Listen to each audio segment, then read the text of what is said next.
Assalamualaikum warahmatullahi wabarakatuh. Salam sejahtera bagi kita semua. Apa kabar teman-teman semuanya? Oke, di kesempatan ini kita akan menelusuri ya makam kuno yang kemarin di episode 1-2 kita tidak menemukan makam kuno yang dimaksud oleh narasumber dari Bapak Marsono ya, sama Mbah Lan.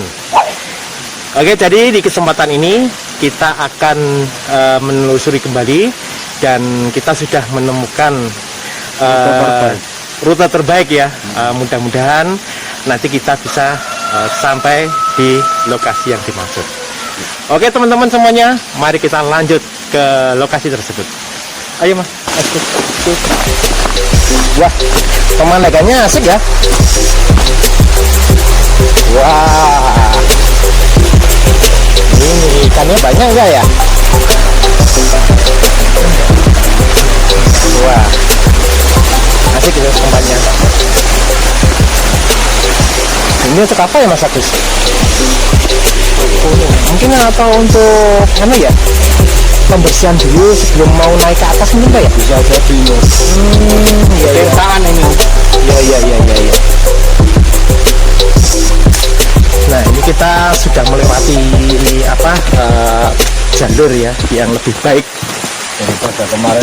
Wah, iya. Yang kemarin ngerekel. Mudah-mudahan ini hari ini tidak peringgapul lagi ya, guys. Cuma kan yang salut dari Pak Marsono ya, Pak Marsono itu rute seperti itu 3 bulan tiap malam ya, malam.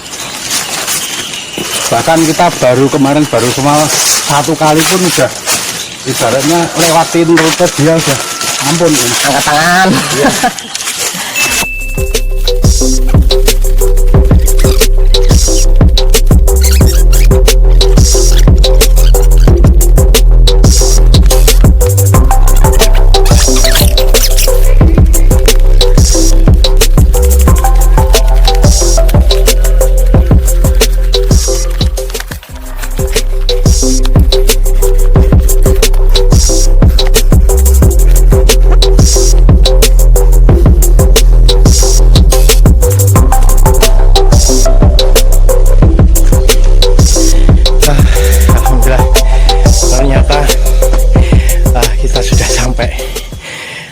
Di Candi Gunung Uke. Oke, kita langsung menuju ke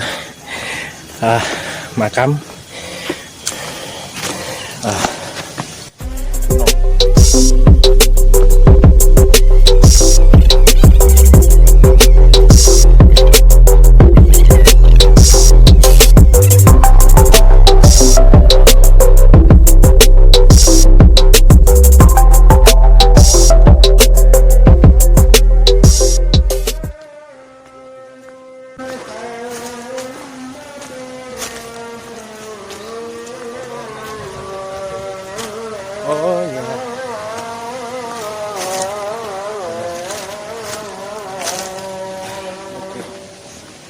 ini ada bekas dupa, ada bekas menyan. Ada dupa, ada menyan, ada kembang. Kalau dilihat dari dupanya ini belum lama. Iya. Enggak, belum 1 mingguan. Soalnya kalau misalkan kalau dilihat dari ibaratnya angin, kita di atas gunung itu anginnya lebih kencang. Sementara abu di sini di bawah dupa itu belum kemana-mana, masih ngumpul.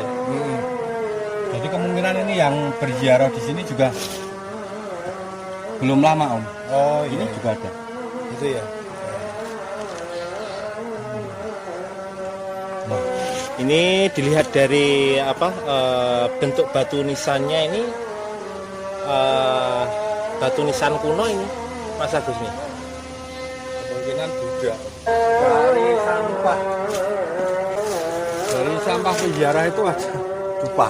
Iya. Dupa ada, terus ini kan tempat bunga ya. Nah, kalau saya kemarin menggali dari sumber.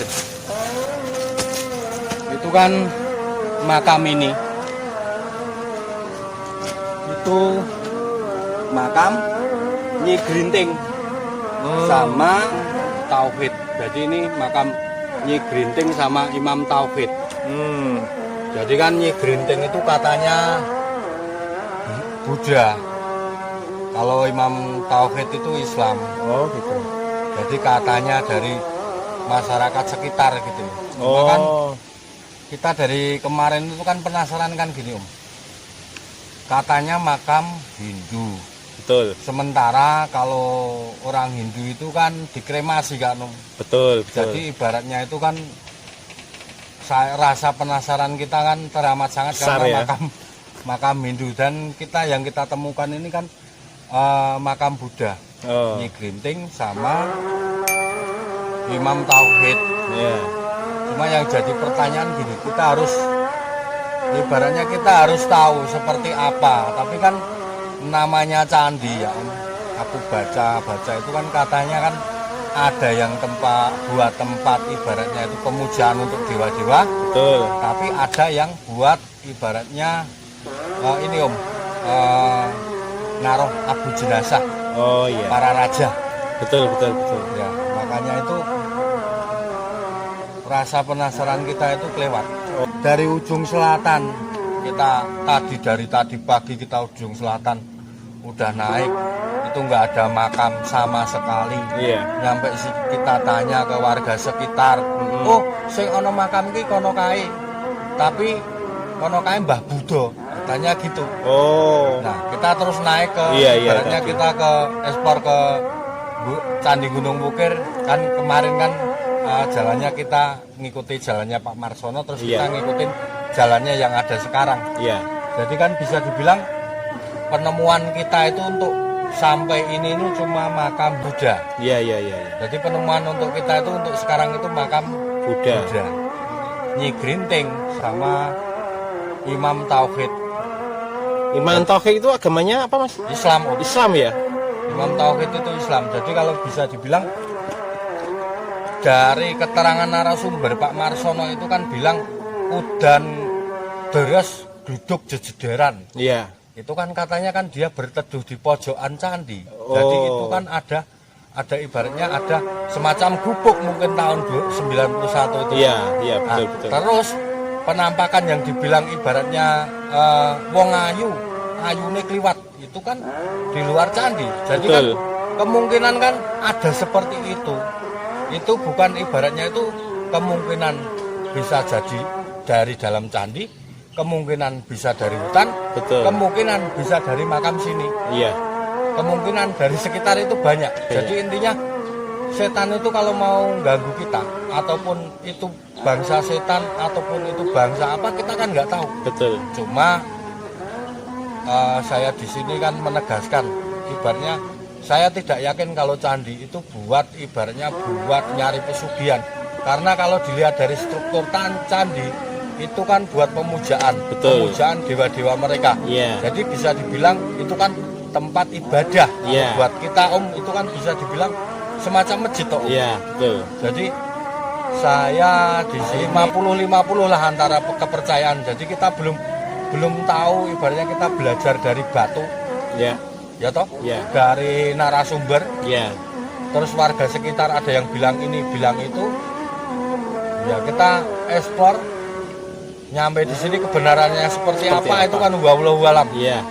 Kita cuma sebatas ini, tapi dari sini kita malah bertekad untuk ibaratnya eksplor, cari ibaratnya semacam candi yang sekitar sini yang buat ibaratnya mengkremasi abu jenazahnya. Oh gitu. Nah, itu kita harus gali banyak, dan kita mungkin seputaran gunung sini karena gunung sini kan banyak. Iya. Saya jadi berpikir gini, kalau ini memang kata masyarakat cikal bakal dan namanya seperti itu, luar biasa dalam artian gini, istilahnya kalau orang Jawa itu kan mungkin pernah dengar ular-ular Jawa, Asmorodono itu kan bilang gini, gegaraning wong akrami dudu bondo, dudu rupa namung ati paitane. Nah, kita itu jadi berpikir gini, mungkin kalau ini ibaratnya pasangan pasutri, bisa jadi ibaratnya Asmaradono ini bisa kita rubah sedikit jadi gegaraning wong akrami dudu bondo dudu rupa dudu agama namung ati pawitane. Mungkin kalau dari segi cinta itu seperti itu. Jadi kan saya kan cuma istilahnya pernah mendengar syair Asmaradono yang seperti itu. Asmaradono itu kan syair warisannya simbah-simbah dulu kan ngomong kayak gitu. Jadi kan kehidupan seseorang itu ibaratnya pasangan pasutri itu yang beda agama pun dari dulu sampai sekarang itu tetap ada. Jadi kan luar biasa kan.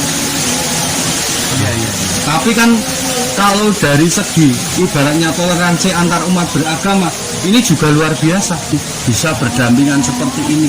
Ini kan contoh buat kita untuk ibaratnya toleransi antar umat beragama. Kita cuma ingat kita cuma belajar dari batu, dari omongan masyarakat sekitar.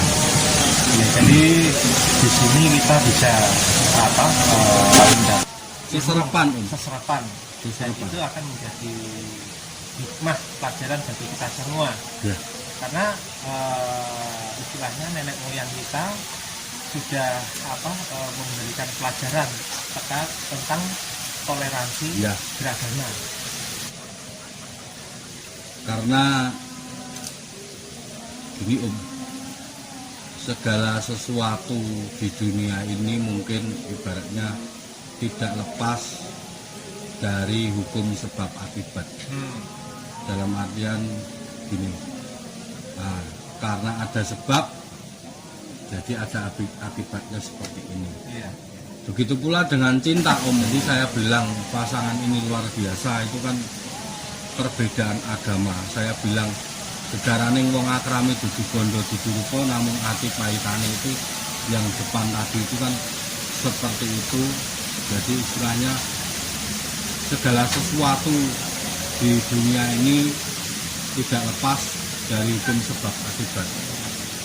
Begitu pula dengan cinta, mungkin seperti itu. Tumbuhnya cinta di dalam hati itu bukan tidak mungkin karena sebab. Karena saya yakin setiap manusia itu di dunia ini, di alam roh dulu, kita itu udah udah dipasang-pasangkan.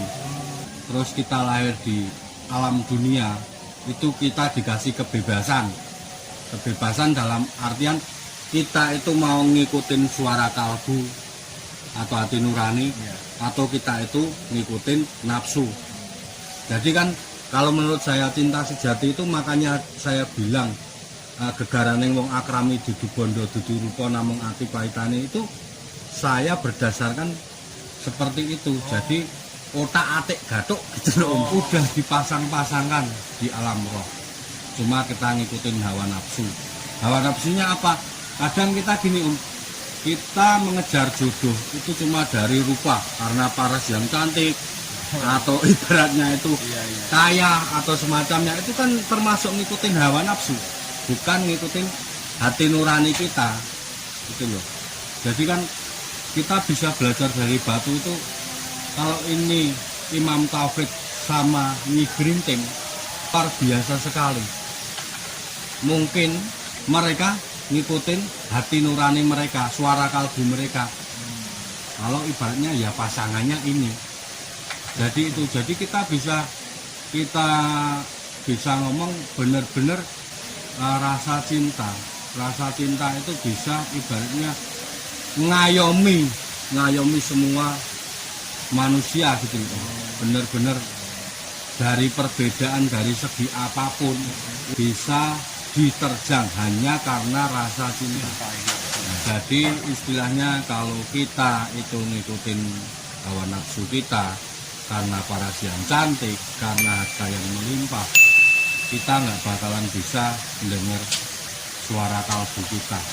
Biasanya kalau di dalam ini ya Islam, mungkin kita melakukan sholat Ya, kita mendekatkan tahajud, diri kepada Tuhan ya, kita. untuk Intinya mendapatkan petunjuk apakah pilihan yang sudah saya pilih ini benar-benar pas. jodoh atau bukan. Kalau misalkan jodoh ya didekatkan, kalau misalkan bukan jodohnya dijauhkan. Betul. Ya mungkin seperti itu Ya, betul. Sama. Jadi kan gini. aja. Tapi kebanyakan orang sekarang itu banyak ngikutin hawa Hawa nafsu. Buruk ya. Karena gimana ya? Paras yang cantik, paras yang rupawan, itu kan kebanyakan seperti itu. Sementara kita di alam roh itu sudah dipasang-pasangkan. Kita di dunia ini dikasih kebebasan untuk memilih. Kita ngikutin suara hati, atau kita ngikutin ibaratnya itu tadi hawa nafsu kita. Semakin kita ngikutin hawa nafsu, kita nggak bisa ibaratnya mendengar suara kalbu kita seperti apa. Karena saya yakin setiap manusia itu punya kebaikan. Setiap manusia, walaupun itu ibaratnya orang jahat sekalipun, saya yakin dia pasti punya sisi baik. Iya. Jadi intinya gini loh, kita sebagai manusia sama orang jahat yang nggak usah sengit, sama orang baik ya nggak usah seneng-seneng banget kalau Mbah Jawa bilang gitu. Karena apa? Karena di balik kejahatan itu pasti ada kebaikan, tapi di balik kebaikan itu pun pasti ada sedikit kejahatan atau keburukan. Karena apa? Karena manusia itu sudah diliputi hawa nafsu. Jadi kalau saya bilang kita di sini itu Imam Tauhid sama Nyi Grinting, ini kalau beda agama benar-benar pasangan yang luar biasa sekali. Saya jadi mikir gini, ini agama Buddha, ini agama Islam. Saya agama Buddha katanya tadi kan. Oh, Buddha. Kita di bawah tadi kan nanya-nanya ke narasumber kan Mbah Buddha. Nah, ngomongannya kan gitu. Kalau Mbah Buddha kan mungkin kan Buddha. Sementara kalau saya bilang ini kalau tadi dibilang apa namanya Imam Tauhid itu kan masuknya Islam ke tanah Pulau Jawa itu kan ibaratnya sekitar tahun 1404. Itu Syekh Subakir yang ada di ibaratnya di Magelang sana, di Tidar. Syekh Subakir. Jadi gini saya berpikir era ini 1404 itu kan Syekh Subakir itu kan dulu katanya diperintah sama Sultan Muhammad I. Itu Sultan Muhammad I itu dari otonom Turki. Iya. Tapi kita kan pencarian kita kan belum sampai abad tersebut, belum nyampe di sana. Sementara kita dikasih PR di sini adanya Grinting Buddha sama Imam Tauhid Islam. Nah, kemungkinan kan Imam Tauhid ini bisa jadi kan itu apa ya? Istilahnya mungkin kan itu kan ada gandeng cenengnya sama ibaratnya Syekh Subakir. Kalau memang ini eranya era Buddha, ya, kita kan penelusuran kita baru nyampe sini. Kita cuma belajar dari batu, kita cuma ibaratnya nyari info dari orang-orang sekitar. Kenyataannya seperti apa? Kita akan coba ulas lagi untuk episode yang depan mungkin ya Om ya. Jadi ini kan kita dari hasil penelusuran informasi dari Pak Margono dan Dari Pak Marsono, Mbah Lan. Kemarin informasinya kan ini makam Hindu ya kan. Ya, makanya Jadi kita kan nggak tahu apa-apa ya setelah kita telusuri sampai kita kebetulan dekat area di sini ada Candi Gunung Mukir ya. Ternyata di sana Candi Gunung Mukir ini masuk area pada kerajaan Hindu. Dan di sini kita sudah menemukan ya ini adalah makam kuno. Dan ternyata makam kuno ini menurut dari masyarakat sekitar ini tadi. Kisahnya ini satu pasang Nyi Grinting sama Imam Taufik. yang Jadi katanya benar-benar cikal bakal. agamanya itu berbeda. Berbeda. Nah, dari situ kita cuma melihat mempelajari perkembangan dari kerajaan Hindu dan masa era kejayaan Buddha itu kan dari Hindu kan abad ke-5 sampai abad ke-7 ya Mas ya. Iya. Dan setelah itu kan masuk di masa Sailendra. Itu beda agama pun ternyata bisa menurunkan. Ibaratnya jadi cikal bakal. Iya. Makanya aku herannya di situ. Aku istilahnya salutnya di situ. Ya tidak jauh Mas. Seperti orang tua saya juga begitu. Oh, Nah, iya Mas. nah, Oh kalau iya. ibu saya Islam, bapak saya Nasrani. Oh gitu. Ya, Iya. tapi sama istilahnya toleransi. Iya. Saya Islam. Oh iya Dan betul. adik saya Nasrani juga. Oh. Tapi kita tetap toleransi beragama. Iya. Ya, Tapi kan dari seperti ini kan, dari contoh seperti ini Mas Heri kan ibaratnya bisa ibaratnya apa ya, sinau waktu ya. Nah. Sinau waktu ternyata mereka bisa menurunkan ibaratnya istilahnya cikal bakal di Iya. sini. Dan Mas Heri juga pelaku yang seperti itu gitu kok ya. sama itu. Kok sama, makanya itu nggak taunya seperti itu Iya, ya Mas. betul. Oh, ya. Mungkin untuk ekspor sekarang kita cukup di sini Om. Oke, ini teman-teman semuanya, saya kira untuk penelusuran ya kita di Candi Gunung makam Bukit. kuno di Candi Gunung Bukit, kita sudah sampai di lokasi dan kita sudah menemukan dan mengupas ya tentang istilahnya sejarah dari makam ini dari masyarakat sekitar. Ya. Mungkin ada masukan? Ya kalau saya ya gini, saya masih penasaran sama namanya narasumber pertama yang bilang makam Hindu. Kita harus sampai di mana, kita harus cari seperti apa makam Hindu. Karena kenapa? Karena kalau Hindu itu kan dikremasi. Kremasi. Nah, Iya. makanya seperti apa penampakannya itu yang buat kremasi itu. Iya. Ya, makanya kita cuma dari sini kita cuma bisa belajar dari Iya. batu. Coba kita telusuri lagi Iya, Om. di masyarakat sekitar, Betul. kita cari informasi tentang mungkin di sini sejarah kita kan ada lingga ya dari di Gunung Bukit ini. Mungkin nanti ada untuk istilahnya pemakaman ataupun kremasi untuk pada kerajaan hidup pada tempatnya ada di mana. Itu Ya. nanti kita telusuri di narasumber di masyarakat sekitar. Ya, yang istilahnya. Oke, itu teman-teman semuanya jangan lupa like dan subscribe-nya supaya teman-teman semuanya selalu dapat informasi video terbaru dari kami. Waton Wani 57. Waton Wani Maju. Oke. Ya, assalamualaikum. Wassalamualaikum warahmatullahi wabarakatuh.